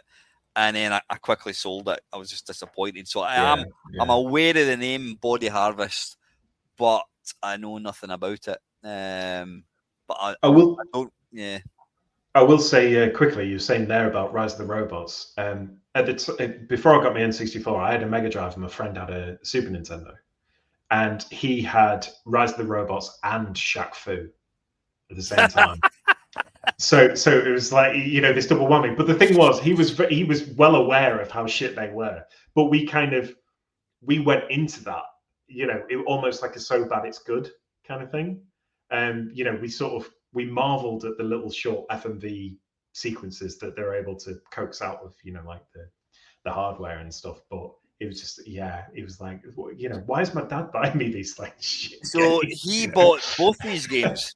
No, he didn't buy them. I think it would have been his. I think it would have been his. God Almighty, his relatives despised him more than your relative despised No, you. no, he had some incredible games as well, but it was just, yeah, we used to, you know criticism was a bit of a weird thing back then. We sort of more laughed at a lot of those kind of games back then. But when it got to the N64, the whole Project Reality thing, and Mm. Ultra 64, and like Killer Instinct was saying about how it ran on the hardware that was going to be what was released and all this lot, and in the arcades, and it was just like, yeah, not Yeah, I really. remember. I remember there was a video doing the rounds from the Ultra 64, and it was like 200 little Marios all running about. That was the GameCube demo. Was that Yeah, the GameCube? Was it? yeah, it was something like Mario 100 demo or something like that, and it was to show for GameCube, which looked really, really good. Yeah. I don't know what they used for the N64 actually. They had the Shoshinkai show in Japan, which they showed off like early versions of like Wave Race and Body Harvest, weirdly enough, Ah, right, right. and Mario Kart and stuff like that. But Did, yeah. did you ever, like, when you got a game that you read was good, and you bought it, and you just thought, this is awful. But then you start to think it's like a relationship. You think, you know what, Body Harvest, it's not you, it's me. You just, you know that you're wrong for disliking it. You can't put your finger on why you disliked it, because everybody says it's great, and you think it must be great, so it must be me. Well, I was the only one who owned it, like in, you know, around where I lived. I was definitely the only one who owned it. I think when I got my N64, my mum, bless her, she took me to Scunthorpe, to a Dixon. She took me. It was like about 7 o'clock in the morning, the day of the N64's release. I'd sold my PlayStation, I'd cobbled some money together, and when we got to the Dixons, we were there at something like 7:30 in the morning. And of course, they were only opening at 9. But because we were the first ones there, when the manager arrived around about 8:30 to sort of open the shop, he took notice, and then just before 9 o'clock, he opened the door and he said, "Right, we've got 3 consoles," because there was a console shortage at the time. Forget your PS5 shortage. N64 was dreadful. That shop had 3 consoles. And of course, that was the main sort of electronic shop in Scunthorpe at the time. But he saw us, who was like, "Right, you guys are number 1." I was like, "Right, okay, cool, we're in." And then there was a few people starting to queue up behind us. And then, yeah, so they had 3 consoles. We sort of got the first one. But at school and, later as I got talking to people in college and stuff, it was like, yeah, it was all about the PS1 with good reason. That's not to say it sounds like I hate the N64. I didn't. I absolutely love the machine. I absolutely love the console. But it was the PS1. You can quite happily play PS1 games now. I think N64. It's a bit more. Yeah, it's a bit more difficult just because of how it is. How the hardware was. So were you not a teeny bit thinking about when you got into the shop and he said, "How can I help you? Yeah. Can I have 3 N64s, please?" Yeah. Sell them on eBay for stupid money. Yeah, oh God, no, we definitely didn't have the money. But I realised I'd gone completely off topic there. But in terms of like, it's not you, it's me. I know that Body Harvest has its defenders, but no, I don't buy it. I think it was an idea too big for the time, and I think that's very important. I think it's important to maybe, like, shoot for the sun and then whatever. But yeah, it was just it was too much for what the N64 could do, I think. Yeah, know your limits. Yeah, exactly. Excellent. Yeah. Well, not excellent, but another good choice. Shit. Yeah. Good choice. And your very last one, Squire. Game from Hell, number 3. See, I've been wrestling with this, but I think I will choose Sensible Soccer 2006 for the PS2. Now, it has its lovers. Eurogamer gave it a 10 out of 10 at the time. I have no idea why. I just don't think it's a good game. I think it's a mere. I just think they went about it completely the wrong way. I can see where they were coming from, and I think it's got its pros, but I thought I thought that was one of those games that was relying far too much on nostalgia, and they had the opportunity to, again, excuse the pun, but they pretty much had an open goal, and I think they screwed it up royally.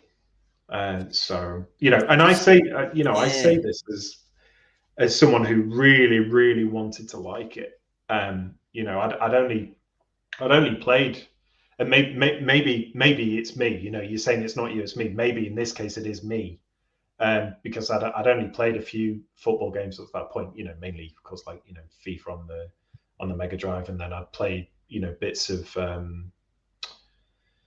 Was it still it was still ISS on the PS1, wasn't it? I don't think it, or it migrated to Pro Evo at that point. I Pro can't remember. Evo eventually. I think But, PlayStation 1 was the first Pro Evo, and then it. Yeah. But with Sensible Soccer, I was like, oh man, it's like, we've got friends who used to play the Amiga version and stuff, and then the PS2 version came out, and I saw this 10 out of 10. I read the review on the website, went out keenly, like, oh yeah, this is going to be amazing. And, yeah. So was Sensi Soccer 2006? Was that the one where they almost went for like kind of polygons with like big heads or something? Was it? It was, yeah. It was like a really weird style. It was almost like almost like a chibi kind of, sort of cutesy. Well, not, I hasten to say cutesy, but like, they still wanted to keep a kind of Sensi sort of aesthetic there, but with modern hardware. But it just wasn't pulled off very well. Right? Yeah, I'm actually just looking at it at the moment. In fact, let me just. Oh shit! Sound right down. I will just. I'm going to just share the screen so we can both see this. A little second. Yeah, it kind of had a sort of a cell shaded kind of look to it. Yeah. And I mean, the thing is, you want to say it's like, oh, more Sensible Soccer, bring it on. But yeah, there you are. Yeah, it is cell shaded. Yeah, thanks for reminding me. I mean, looking at that, if for somebody who'd never heard of it, you'd look at that and think that looks all right. That looks. You would see. This is it. This was part of the. I wouldn't. It's not a lie, but this was kind of what hooked me. Was that it was. I saw it almost like as an antidote to a lot of the other football games that were going on. And I thought, oh yeah, bring it back to sort of football in its most purest form. And it looks. I mean, you showed me this footage here. Looks fun, but I just yeah. I don't actually. I don't remember playing this. Now, if you hadn't told me that it's a lot of wank, I would probably watch this video and think I'm going to have to try and get a copy of this because it looks good. Because I'm not going to say I'm the biggest Sensible Soccer fan out there, but I absolutely, if I'm going to play a football game, it's got to be Sensible Soccer. I mean, the original Amiga one, the very, very first version that came out was phenomenal. Then they kind of tweaked the goalkeeper, but yeah, absolutely brilliant. What I will say is just that, of course, that was how I felt then. I haven't gone back to it since. Mm-hmm. So who knows? I've still got my PS2, so might go back and just pay a few quid, get a copy, and see if I was wrong after all this time. But I'm only What one thing that I've found over the years is games that back in the day I said, oh, that's absolutely garbage. It's a terrible game. When I look at them like now, if I play it in a live, I think that actually wasn't even things like you can shoot me down now, like Outrun in the Commodore 64. Yeah, we all know that they were absolutely shit. But then when I play it now and I think, it's not that bad. But I suppose the difference is we can look at games like Last of Us with stunning graphics. They look like films. So we go back and we replay all these old games that look shit. So this game looks shit and Bruce Lee looks shit and most games look shit. And the fact that you've not just lashed out £10 of your pocket money or whatever it is, so you're getting a game for free, and you think, that actually looks not too bad. I mean, I think that looks all right. I mean, the thing for me with Sensible Soccer and for anybody was it was the finely honed controls. I mean, they were phenomenal. Yeah. And that when even when they brought out World of Sensi Soccer, which to me would be like the best game ever, they fucked about with it slightly and they just made it that wee bit too difficult. And then, of course, when I sold my Amiga and got a PC, the first game I went out and bought, it was on DOS. It was World of Sensible Soccer for the PC. And it looked the same, it sounded the same, but it wasn't Sensible Soccer. And did you find that this game lacked? Yeah, I think that was it, because of course, the original is pretty much sort of. I don't play sort of. I'm going to sound a bit like a fraud now, but it's not like I'm I've consumed and played like all football games, but I suppose it was just having gone from so many amazing, well, what I consider amazing football games, including the original Sensi, to being so. And again, I suppose it boils down to a lot of the hype. And for a website like Eurogamer, which I absolutely trusted at the time, to give it a 10 out of 10, and then to be so just completely disappointed by it. It was just a real real you kick in the teeth, really. But as I say, that was then. I mean, I might actually go back to it now and go, oh, actually, it's really good. But no, I can only go by what I've played. Could you put your finger on what crushed you so much? Like there's something in the back of my head that's just saying it was down to the gameplay, as we've just seen there with the footage. Mm-hmm. Looks wise, yeah, I think for the time you can see what they were going for, and I think that should be appreciated, and so on. But it just didn't feel right. It just absolutely didn't feel right, and that's the crux of it. It's like with the original, like with the aftertouch and things like that. It was just it was sort of simple gameplay, but there was still quite a bit of nuance to it. Mm-hmm.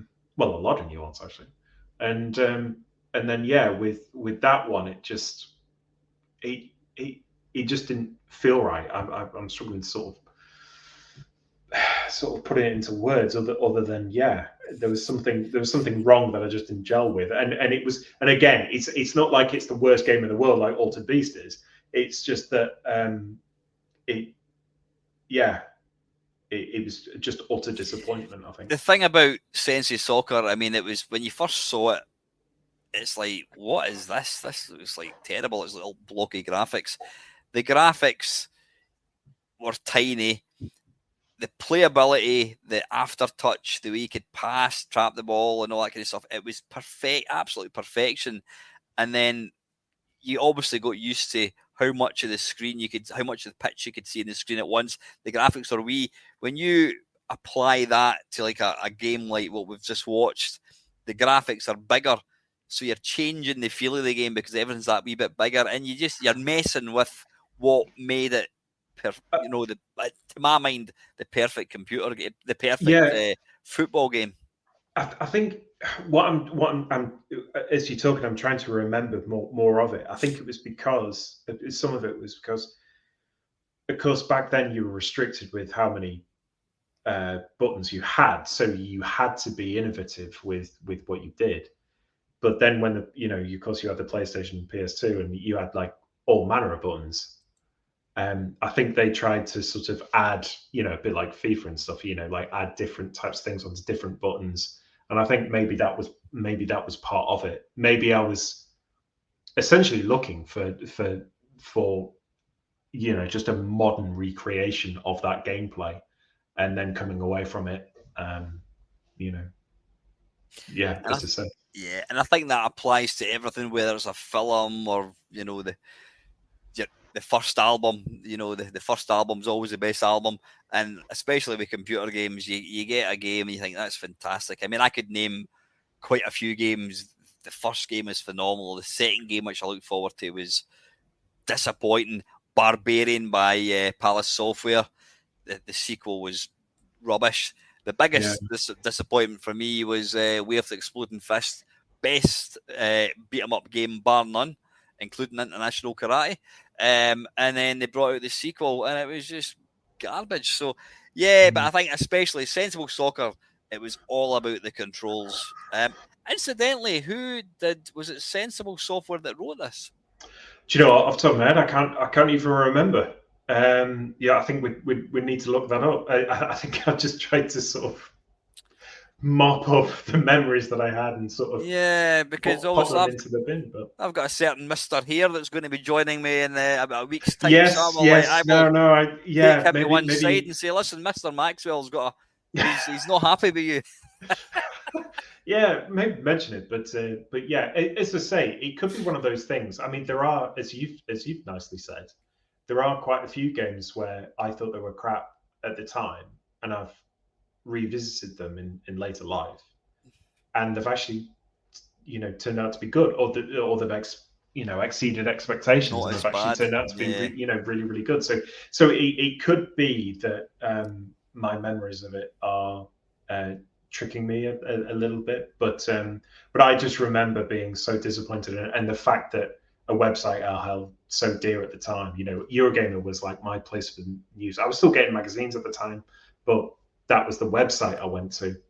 And for them to give it a 10, and then for me to just be like, what is this? So there you go. Also, if there was a honorary one, there's a C64 game called Lupo Alberto, a French platformer.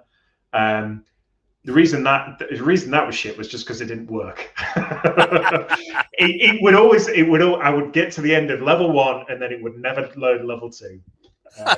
So yeah, which was a shame because I was really enjoying it up to that point. But what was it called? It's called Lupo Alberto. You play as this. I don't know how you sort of describe it really, but yeah, it's this sort of weird French platform. I think it was based on. It might have been based on like a French comic or something. But I remember going into town, and it cost a lot of money as well. I think it cost about £8, which was a lot for a C64. Is that the Commodore 64 you said?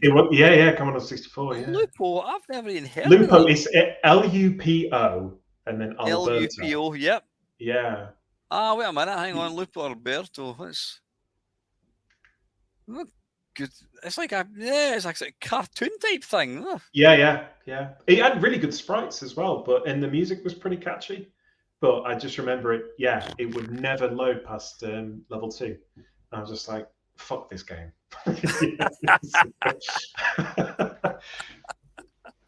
Probably the first time I swore in my life. Yeah. Well, yeah. Well, I thought you meant. Well, if you're going to swear, it's going to be on one of my streams. But all right, you're talking about back in the day, yeah. Yeah. Listen, Jamie, it's been an absolute blast to hear your thoughts. As we all know, life is short. Move on. Forgive that bastard that bought you that Altered Beast. Nah, he's a wrong one. He's a bad apple, mate. Never. Don't let him forget that. I mean, you say forgive and forget, but I mean, there's some crimes that are a bit too much, But, Definitely. Yeah, listen, as I said, it's been an absolute blast having you on, mate. I'm sure the folks have enjoyed listening to this. I think I said to you before we came on, it'll probably run for about an hour. Well, we're looking at about 2 hours, but people, I can guarantee people will enjoy this. So, yeah, listen, thanks for obviously supporting my channel. Thanks for watching the stuff that I put out, and a massive thanks for coming on. I've had a great time. The fact that we've never met each other in person, and our 2.5 hours. I think we could talk for another 5 hours quite easily. Yes, and thank you so much for having me on. It's been an absolute delight, and it's so amazing to actually talk to you properly. No, listen, the pleasure's all mine. Yeah. I'm going to put a link to Jamie's YouTube channel. I was earlier on when we were talking about your music, I was going to actually let people hear some of your Last Ninja tune, but StreamYard is not good at replicating music, and it wouldn't do it justice. So that's why I chose not to do it. But I will put another link to your channel down below. So please go and check it out. If you like music and you like video games, this guy deserves your attention. I really mean that. I appreciate that. Yeah.